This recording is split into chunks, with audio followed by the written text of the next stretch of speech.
विद्यार्थी मित्रांनो, आज आहे आपल्या कॅप राउंड 3 ची अलॉटमेंट. आपण आता कॅप राउंड 3 व्यवस्थित फील केलेला आहे. काही काळजी करायची नाहीये आणि अलॉटमेंट जी होणार आहे, तर ही अनप्रेडिक्टेबलच असणार आहे. म्हणजे अलॉटमेंटचा टाइम मी तुम्हाला सांगतोय अनप्रेडिक्टेबल आहे. लास्ट टाइम आपण कॅप राउंड 1 च्या वेळेस पाहिलं होतं. कॅप राउंड 1 ची अलॉटमेंट एक संध्याकाळी 6-7च्या सुमारास झाली होती. ओके. कॅप राउंड 2 च्या वेळी पूर्ण म्हणजे 12 तारीख आपल्याला दिली होती. 12 तारखेला अलॉटमेंट झाली नाही. 13 तारखेला सकाळी अलॉटमेंट झाली होती.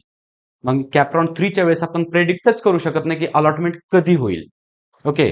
ती त्या दिवशी होऊ शकते, आजही होऊ शकते, उद्यावर सुद्धा जाऊ शकतं. अनप्रेडिक्टेबल आहे सीईटी सेल. बरोबर आहे. अलॉटमेंट होईल एवढं मात्र फिक्स आहे. बरं. आता एवढ्यासाठीच व्हिडिओ बनवायचा होता का? तर नाही. आता अलॉटमेंट होणार आहे. मग याच्या पुढची जबाबदारी तुमची काय आहे? हे मला तुम्हाला सांगायचंय. आता अलॉटमेंट होईल. पहिली गोष्ट काय होईल? बेस्ट केस तुम्हाला छान कॉलेज मिळेल, तुम्ही तिथं ऍडमिशन घ्याल. आणि जर चांगलं कॉलेज मिळालं नाही, ओके. दुसरी केस जर चांगलं कॉलेज तुम्हाला मिळालं नाही, तर तुम्ही आपल्या काउन्सिलिंग बॅचेस आहेत, तर यांना नक्की एनरोल करा. तुम्हाला खूप याचा फायदा होईल. बरं. आता याच्या पुढे आपण काय करायचंय? तिसरा राउंड आहे. बरोबर? काही याच्यामध्ये असे विद्यार्थी असतील, की ज्यांना फर्स्ट टाईम नवीन कॉलेज मिळालं असेल. ओके. म्हणजे फर्स्ट टाईमच कॉलेज अलॉट झालं असेल, तर त्यांच्यासाठी काय करायचंय त्यांनी, की ते कॉलेज जे आहे, तर ते फीज किंवा बेटरमेंट करायचंय आणि ₹1000 ₹1000 जी सीट एक्सेप्टन्स फी आहे, ती पे करायची आहे. आणि ज्या विद्यार्थ्यांना याच्या अगोदर अलॉटमेंट मिळाली होती, ते बेटरमेंटसाठी गेले होते. तर त्यांच्यासाठी कुठल्याही प्रकारची फीज वगैरे काही नाहीये. फक्त तुम्हाला काय करायचंय, जर ॲडमिशन घ्यायचं असेल, तर सीईटीच्या वेबसाईटला लॉग इन वगैरे करायचं आणि त्याच्यानंतर ना तिथं फ्रीज आणि बेटरमेंट असे 2 ऑप्शन असतात. एक लास्टची स्टेप जी आहे, टोटल 4 स्टेप असतात.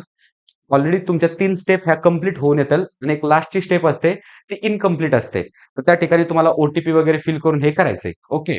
जर फ्रीज करता याचा अर्थ काय? तर तुम्हाला त्या कॉलेजमध्ये ॲडमिशन घ्यायचंय. जर बेटरमेंटला जाताय, betterment in bracket not freeze याचा अर्थ काय? तुम्हाला 4थ्या राउंडमध्ये जायचं आहे. ओके, कळलं. इथपर्यंत आपल्याला काम करायचंय. त्याच्यानंतर आता आणखीन महत्त्वाची गोष्ट तिसऱ्या राउंडबद्दल काय आहे? पहा, तिसऱ्या राउंडमध्ये जर तुम्हाला पहिल्या 6 ऑप्शनपैकी काही जर लागलं असेल, ओके, पहिल्या 6 1 ते 6 मध्ये जर काही तुम्हाला अलॉट झालं असेल. आता इथं मी कॉलेज म्हणत नाही, मी इथं ऑप्शन्स म्हणतोय. ऑप्शन्स किंवा त्याला प्रेफरन्स आपण म्हणू म्हणजे काय? तर पहा, सी-ओ-ई-पी-सी-एस हा एक प्रेफरन्स झाला. सी-ओ-ई-पी-ए-आय-एम-एल हा एक प्रेफरन्स झाला. म्हणजे या ठिकाणी काय आहे, तर कॉलेज एकच आहे, प्रेफरन्स 2 येतं. जर अशा टॉपच्या 6 प्रेफरन्सेस पैकी जर कुठलं कॉलेज तुम्हाला अलॉट झालं असेल, तर ते तुमचं होतं ऑटो फ्रीज. ऑटो फ्रीज याचा अर्थ काय? तर ते ऑटोमॅटिकली तुमचं फ्रीज होतं. पुढच्या ज्या दिलेले 2-3 दिवस 3 दिवस आहेत, तर त्या 3 दिवसामध्ये तुम्हाला त्या ठिकाणी ॲडमिशन घ्यावंच लागतं. कन्फर्म ॲडमिशन घ्यावं लागतं.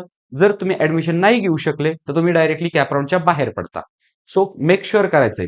पहिल्या 6 मधलं लागलं, तर ठीक आहे. तुमच्याकडे चान्स पहिल्या 6 मधलं जर नाही लागलं, 7व्या प्रेफरन्सपासून खालचं लागलं, तर तुमच्याकडे चान्स आहे की तुम्ही पुढे जाऊ शकता पुढच्या राउंडमध्ये किंवा ॲडमिशनही घेऊ शकता. पण जर ऑप्शन पहिला तुमच्या 6 मधला अलॉट झालेला असेल, भले ते कुठलाही ऑप्शन असो, कुठलंही कॉलेज असो, तर तुम्हाला त्या ठिकाणी जाऊन ॲडमिशन घ्यावंच लागतं.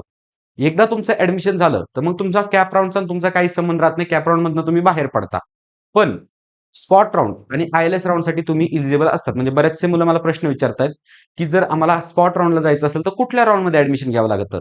तर तसं काही नाहीये. तुम्ही पहिल्या ते 4थ्या कुठल्याही राउंडमध्ये ॲडमिशन घेऊ शकता आणि त्याच्यानंतर तुम्ही स्पॉटला जाऊ शकता आणि विदाऊट ॲडमिशन घेता तुम्ही डायरेक्टली स्पॉटला देखील जाऊ शकता. काही प्रॉब्लेम नाही. पण स्पॉट हा अनप्रेडिक्टेबल राउंड असतो. स्पॉटमध्ये तुम्हाला 100 पर्सेंटाइल जरी असतील, तरी चान्सेस हे कुठेतरी तुमचे एक 50-50च असतात, की ॲडमिशन मिळेल की नाही मिळणार. कारण कसं आहे, एखाद्या पर्टिक्युलर कॉलेजला किती जागा व्हॅकंट आहेत, त्यानुसार ठरतं, की किती आपण तिथं मुलं घेणार आहेत किंवा किती मुलांना तिथं जागा ती मिळू शकते. पण जर एखाद्या कॉलेजला जागाच व्हॅकंट नसतील, भले 100% मुलगा त्याला अप्रोच करू देत, त्याला ती सीट मिळणार नाही.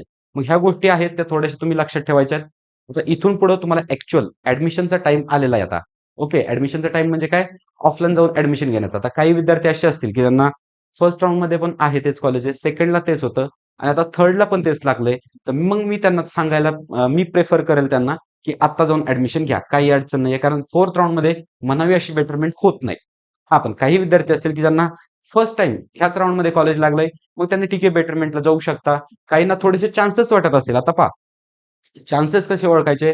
आपली जी लिस्ट आहे, आपल्या लिस्टमध्ये तुम्हाला लागलेलं च्या वरचं जे कॉलेज आहे, ओके, नक्कीच ते तुम्ही बेटरच टाकलेलं असणार आहे. मग त्या कॉलेजचा त्या राउंडचा गेलेला कट ऑफ तुम्ही चेक करायचा आहे. जर थोडंसं मॅचिंग वाटलं, पॉइंटमध्ये थोडासा फरक वाटला, ओके. तर तुम्ही नक्की पुढच्या राउंडला जाऊ शकताय. पण खूपच तफावत असेल म्हणजे तुम्हाला 85 पर्सेंटाइल आणि त्या कॉलेजचा कट ऑफ गेला 90, तर मग एवढा कट ऑफ खाली येऊ शकत नाही. कट ऑफ जास्तीत जास्त जर म्हटलं 2.50 पर्सेंटाइलनी खालीवर होऊ शकतो. याच्या व्यतिरिक्त कट ऑफ खालीवर होत नाही. वाटल्यास तुम्ही लास्ट इयरचे कट ऑफ्स वगैरे चेक करा. हे अनुभवावरून तुम्हाला सांगतोय. त्याच्यामुळे टाईम वेस्ट करण्यात अर्थ नाहीये. जर तुम्हाला लागलेलं कॉलेज हे आवडलंय असेल, तुम्ही सर्व तयारी केली असेल, तर मग वाट नका पाहू. डायरेक्टली ऍडमिशन घेऊन टाका.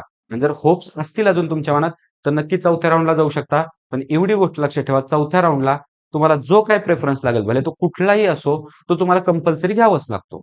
बरोबर आहे? आय होप सगळ्या गोष्टी तुम्हाला समजल्यात आणि खरंच खूप मनापासून तुमचं अभिनंदन, की तुम्ही तिसऱ्या राउंडपर्यंत आलात सगळी प्रोसेस व्यवस्थित करत आणि तुम्हाला जे कॉलेज लागलंय, तर ते नक्कीच चांगलं आहे. कॉलेज कुठलंही वाईट नसतं. सो तुमच्या भावी आयुष्यासाठी, फ्युचरसाठी तुम्हाला खूप खूप शुभेच्छा. All the best.